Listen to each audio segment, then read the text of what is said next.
Aqui no Brasil, assim, dá pra gente fazer. Dá pros tubarões fazerem alguma coisa nesse sentido, assim, em relação ao contato, um lobby com o governo, não sei o quê? Ou vocês também estão vivendo apesar do Estado? Eu acho que no Brasil é muito difícil você conseguir fazer alguma coisa na política, né? Porque, por exemplo, muitas vezes eu pensei, né? Quando eu tiver mais velha e eu puder, assim, não tiver mais os meus negócios, por exemplo, eu acho que eu vou trabalhar pelo meu país, né? Porque eu falei que eu gosto do Brasil. Aham. Falei, vou trabalhar pelo meu país. Mas aí você olha e fala, é muito difícil, porque tem tanta rolo, né? Tanta briga, tanta corrupção, tanta confusão, que eu acho que nem quem está muito bem disposto, muito bem intencionado, consegue fazer alguma coisa. Porque existe muita confusão ainda, né, política. Talvez com os anos isso melhore, mas... Talvez se tivesse uma união de todo mundo, dos ricaços. Ai, se tivesse união de todo mundo, né? Essa seria a melhor palavra. Né?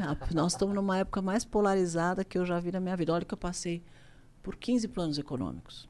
Eu vi hiperinflação, vi confisco, vi cada coisa surreal. Vi mudar o nome da moeda 3 vezes, vi tirar 3 vezes, tirar 3 vezes. Né? Imagina empreender nessa época, devia ser loucura. Na Não, época da inflação. eu lembro de uns. 80% de inflação, eu trocava o preço 2 vezes por dia. Nossa, devia ser muito chato, Cara, mano. eu Muito lembro, chato. eu Surreal. lembro a Casa e Vídeo lá no Rio, que eles vendiam a prazo e diziam assim, 50% de juros apenas, tá ligado? Surreal. Uns bagulho assim sinistro. E se- Minha mãe, quando chegava o dinheiro lá em casa, minha mãe já mandava correndo no mercado pra comprar logo.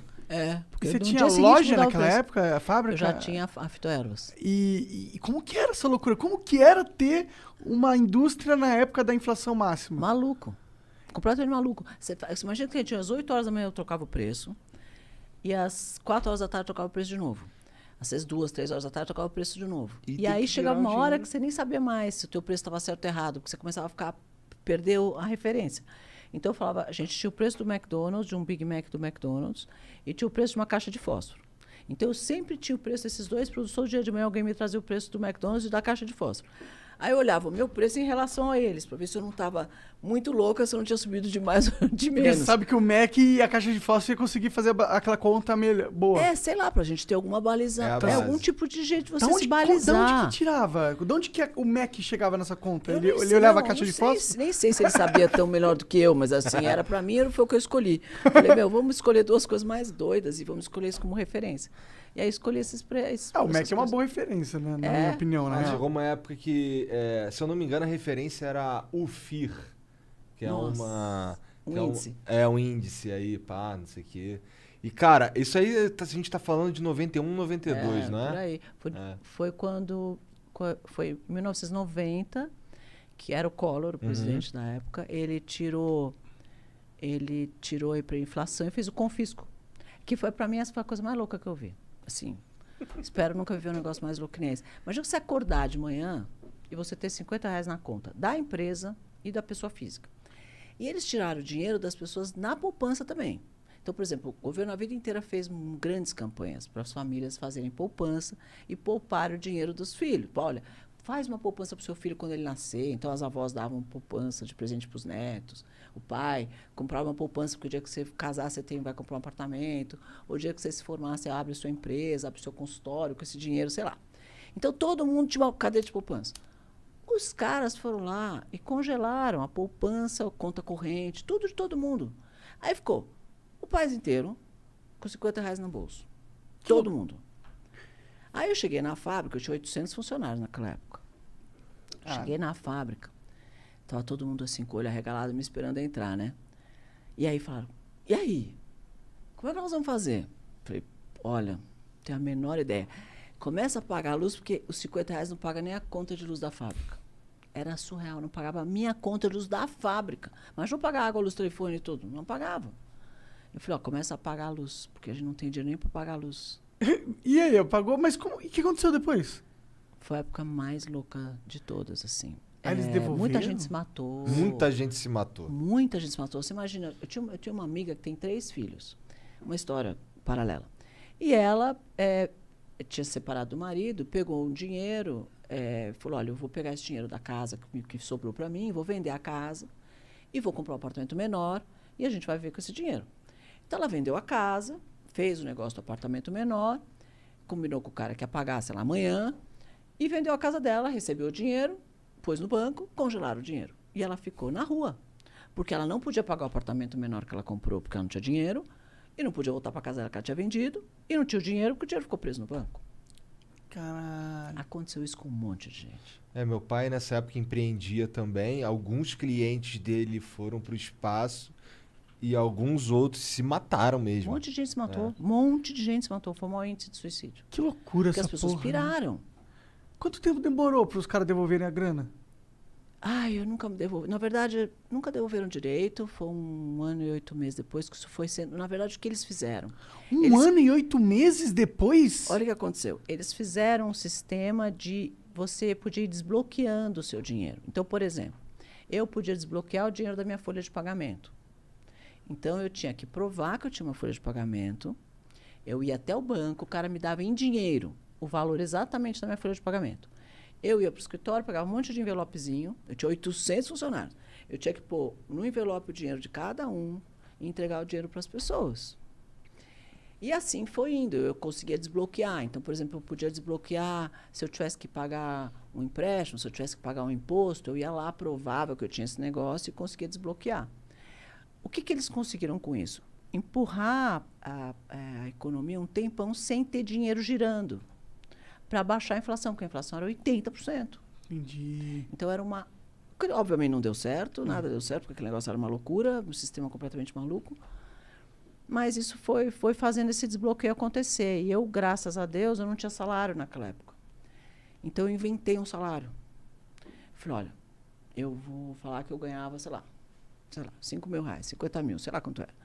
E pus isso na folha de pagamento. Aí eu chegava lá, desbloqueava o meu salário. Com o meu salário, eu pagava água, luz, não sei o quê, a matéria-prima, não sei o que tal. E aí eu consegui fazer a empresa começar a girar devagarzinho com aquele dinheiro que eu, teoricamente, retirava, que era para o meu salário, entendeu? E aí eu fui pondo no giro da empresa para fazer a empresa continuar a andar. Cara, porque senão eu pagava os funcionários, mas não tinha o que fazer, porque não tinha mão de obra, não tinha matéria-prima. Mas tinha demanda para a empresa naquela época com essa situação? Tinha, porque o supermercado sempre existe, certo? É claro. Sim. Você Nem na pega- pandemia pararam. Né? Você pega o seu salário, você vai no supermercado comprar comida. Então, Sim. você tinha que comprar shampoo. Eu fabricava shampoo, você tem que comprar shampoo. Verdade. Aí, como eu na época, não entendia muito de financeiro, nunca foi muito bom, uma dentista que não sabe fazer a conta, eu aplicava todo o dinheiro que eu tinha na época da hiperinflação em estoque de matéria-prima. Olha que louco. E eu tinha muita matéria-prima em estoque. Então, eu tinha matéria-prima para fazer produto. isso era Então, uma eu dúvida que eu fabriquei tinha. produtos, e aí eu vendia nos mercados, que na época as multinacionais estavam todas bloqueadas, não conseguiam fabricar nada, travou geral.